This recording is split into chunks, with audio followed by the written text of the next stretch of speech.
Od roku 1992 vyrábíme modulární budovy pro B2B sektor. Doma v Česku jsme postavili první modulární školku a nemocnici a v dalekém Senegalu dokonce letiště. Abychom uřídili firmu s 280 zaměstnanci a dostali našim hodnotám, spoléháme se na informační systém Helios od Asseco Solutions.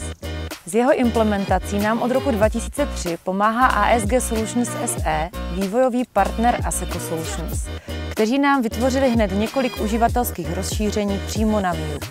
Ve výrobě je to například C-Wheel, se kterým je možné sledovat proces a progres výroby jednotlivých zakázek a potom specifické kontrolingové a vyhodnocovací nástroje na všech úsecích výroby, skladu a expedice. V dodavatelském segmentu jsme vytvořili rozšíření Elmo, které klienta Koma Modular kompletně propojuje se systémem jejich dodavatele Elektra. A velké zpřehlednění přineslo i elektronické potvrzování dodávek materiálu. Máme tak kompletní data ze všech našich systémů na jednom místě a všichni naši zaměstnanci mají přístup ke všem informacím, které potřebují ke své práci. Za všechny uživatele zase jako velmi užitečnou hodnotím možnost mít v reálném čase přehled nad všemi zakázkami, objednávkami a dílčími procesy.